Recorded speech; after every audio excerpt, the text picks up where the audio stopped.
मेरी जीजियों, 7 दुर्वा। कितनी दुर्वा? दुर्वा देखिए ना सबने, क्या बोलते दुर्वा की दूब है, दुली है। तुम समझ गए ना? हाँ बस ठीक है। हमारे उधर दुर्वा कहते हैं, वो घास जैसा लगता है दुर्वा। आप लोग छत्तीसगढ़ी भाषा में जो भी बोलते हैं दुल्ली और फूली, जो भी आप बोलते हो, 7 दुर्वा। और उस 7 दुर्वा को जो ये समझ लेना जरा, जिसका आधा सिर दुखता हो, पूरा सिर दुखता हो, नेत्र में भुकुटियां दुखती हो, सुबह से लेकर रात तक घबराहट उत्पन्न होती हो, बेचैनी होती हो और बहुत ज़्यादा तकलीफ में चक्कर जैसा बना रहता है, उसके लिए यक्षेश्वर महादेव की आराधना का स्मरण करेगा। ये शिवलिंग है, जलाधारी है, यहाँ से पानी बहता है। 7 दुर्वा 7 स्थानों पर जलाधारी पर रख दीजिए। 7 स्थान, 7 ही स्थान पर जल चढ़ाना प्रारंभ करो। जो 1 लोटा जल आप लेकर गए हो, 7 स्थान पर चढ़ाइए। उसके बाद में बचा हुआ जल शिवलिंग पर चढ़ा दीजिए। यक्षेश्वर महादेव का नाम लेकर एक एक दुर्वा को उठाकर रख लीजिए। यक्षेश्वर महादेव का नाम लेकर वो दुर्वा वापिस लेकर आ जाओ। 7 दिन तक सुबह सुबह बिना कुछ खाए उस एक एक दुर्वा को यक्षेश्वर महादेव का नाम लेकर चबा चबा कर खाना प्रारंभ करो। 7 दिन तो जाने दो, 2 दिन के अंदर ही जिसका भी सुबह से लेकर रात तक सिर में दर्द रहता है, वो धीरे धीरे धीरे धीरे बंद होना प्रारंभ हो जाएगा और शरीर में जो भी तकलीफें हैं वो रोग धीरे धीरे समाप्त होगा। यक्षेश्वर महादेव, यक्षेश्वर महादेव। कौन से महादेव हैं? जम के बोलो जरा, जम के। यक्षेश्वर महादेव।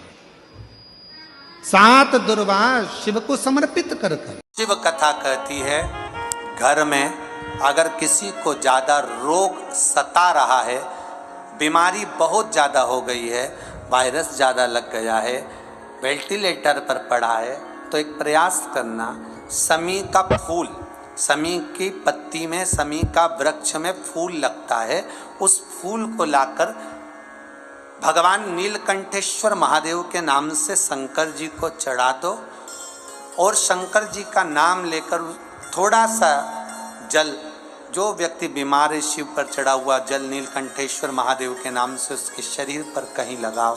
उससे उसको स्वस्थ होने में देरी नहीं लगेगी, वो स्वस्थ हो।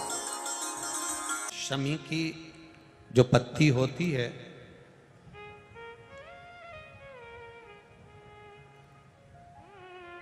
शमी की जो पत्ती होती है, एक पत्ती में जितनी पत्तियां लगी होती हैं और एक पत्ती के अंदर, जरा ध्यान देंगे, जैसे इस पत्ती में ढेर सारी पत्तियां लगी हुई है, उस पत्ती में से भी एक पत्ती तोड़ोगे और एक पत्ती तोड़ने पर उस पत्ती को भी अगर गिनोगे तो उसमें बहुत सारी पत्तियां होती हैं। आज प्रयास करना, अगर कहीं आपको शमी की पत्ती मिले तो जैसे ये पत्ती, इस पत्ती को तोड़ा गया, इस पत्ती में से एक पत्ती निकाली गई और एक पत्ती निकालकर आप धीरे से रखना, और उसमें भी बारीक बारीक बारीक बारीक बारीक बारीक बहुत सारी पत्तियां नजर आती हैं। शिव महापुराण की कथा कहती है, जो सोमवार की अष्टमी हो या प्रदोष का व्रत हो या 12 महीने की शिवरात्रि हो या किसी भी दिन प्रदोष काल के अंतर्गत शंकर भगवान को एक शमी का पत्ता कोई भूलवश भी समर्पित कर देता है, तो जितनी एक पत्ती में पत्तियां होती है और उस पत्ती के अंदर भी एक पत्ती को तोड़ने के बाद जितनी पत्तियां होती है, उतने जन्म मृत्यु लोक में मनुष्य के नहीं होते। 84 लाख योनियों में से वो योनियां कट जाती हैं और देव योनि प्राप्त हो जाती। एक शमी पत्र की इतनी महत्वता है। एक शमी पत्र। एक प्रसंग है, पहले कभी स्मरण में नहीं आया पर आज स्मरण में आया है, नगपुरा में, तो बड़े सावधानी से सुनिएगा। एक बार मां आद्य शक्ति पार्वती अपनी सखी गजमुखी के पास गए। क्या नाम था उनकी सहेली का? गजमुखी। जम के बोलो, गजमुखी। उनकी सखी गजमुखी के पास गए। ध्यान देना थोड़ा सा। एक शिवजी के गण नंदी और एक पार्वती जी की सहेली गजमुखी। कहते हैं शंकर भगवान के गण नंदी इतने सुंदर थे, इतने सुंदर थे कि उनको देखकर अप्सराएं भी उनकी ओर आसक्त हो जाती थी। इतने सुंदर थे, इतने सुंदर।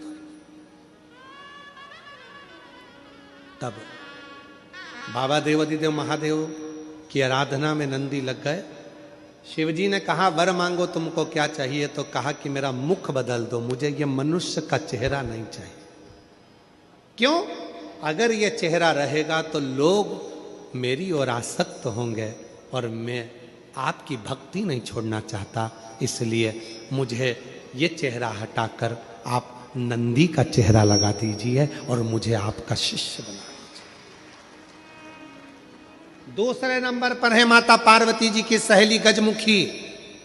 इतनी सुंदर थी, इतनी सुंदर थी, इतनी सुंदर, जो आज के ज़माने में दिन भर इंस्टाग्राम पर और फेसबुक पर और ना जाने कौन कौन से वो सोशल मीडिया पे आप जितनी भी सुंदर सुंदर कहते हो ना, कितनी सुंदर, कितनी सुंदर,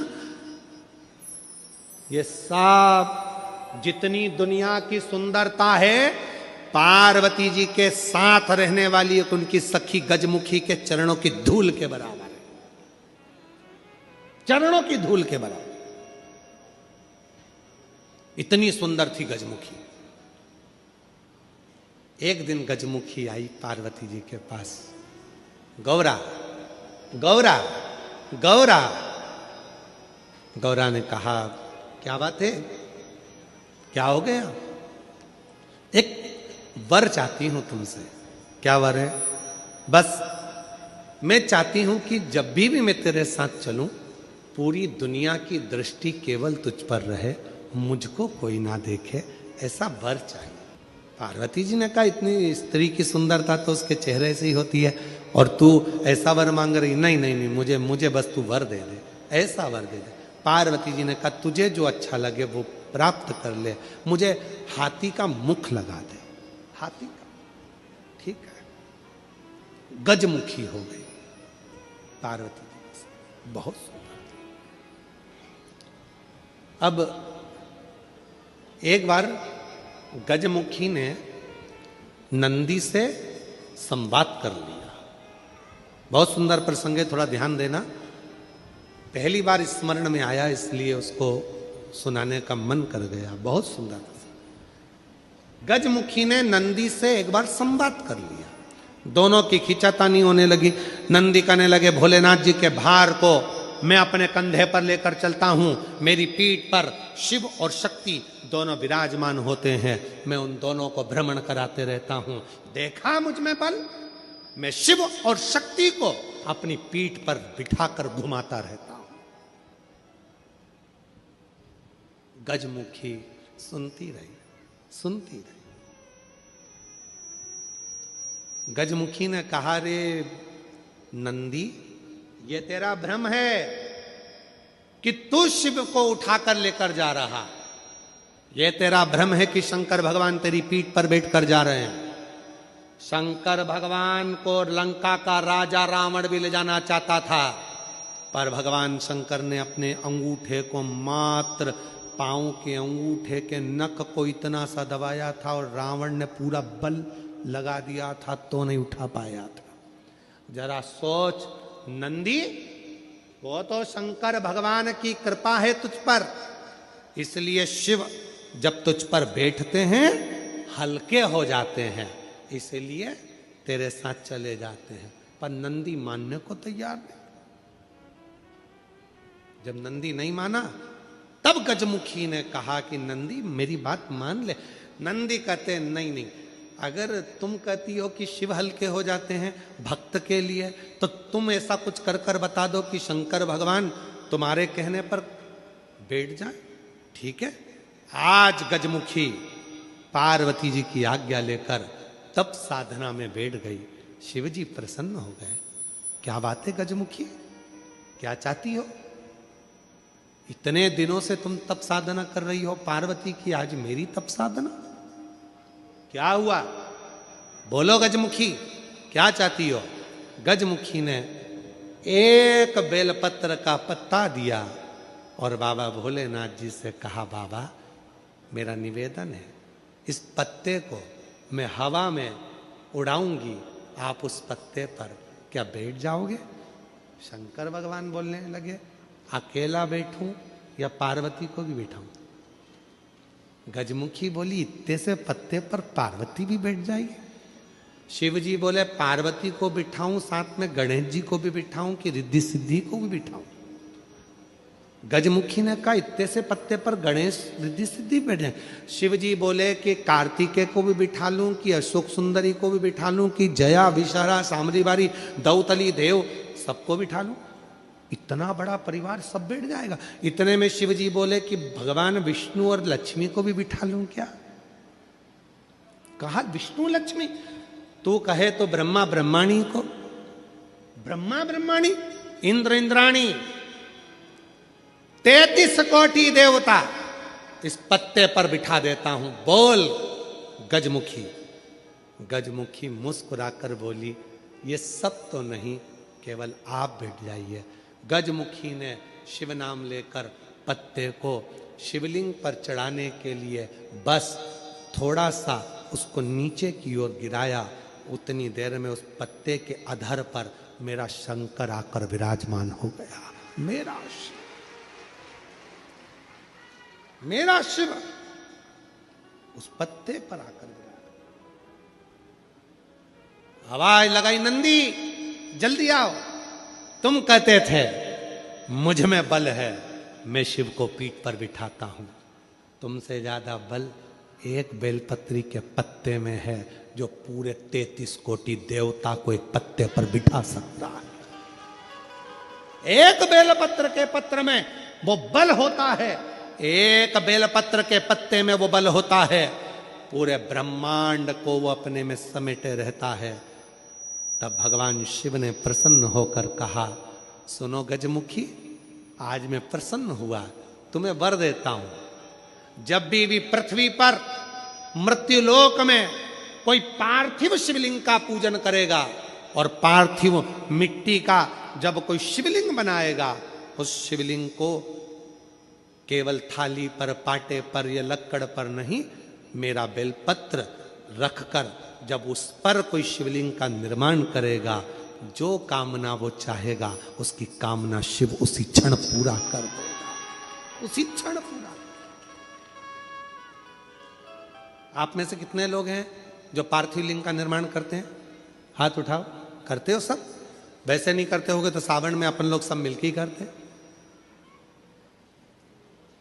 काय में बनाते हो? पात्र में। पात्र के अंदर जब शिवलिंग का निर्माण करते हो तो सबसे पहले नीचे एक बेलपत्र रखा, रखते हो? जम के तो बोलो, रखते हो ना? बहुत जरूरी है एक बेलपत्र। क्यों? कहते हैं जब हमने शिवलिंग बना लिया, पूजन चालू कर दी, पानी डालना प्रारंभ करा, ये तो मिट्टी है, धीरे धीरे पानी चढ़ते चढ़ते गलने लगती है।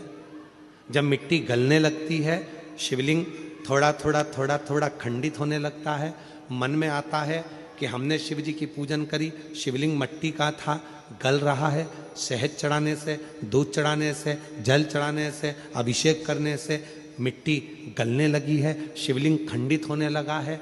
शिव महापुराण की कथा कहती है, पार्थिव लिंग को, मिट्टी के शिवलिंग को जब हम बेलपत्र के ऊपर निर्माण करते हैं, पार्थिव शिवलिंग बनाकर पूजन करते हैं, तो वो मिट्टी का शिवलिंग अगर गल भी जाए, टूट भी जाए, पानी में बह भी जाए, तो याद रखना वो कभी खंडित नहीं माना जाता, वो अखंड ही माना जाता।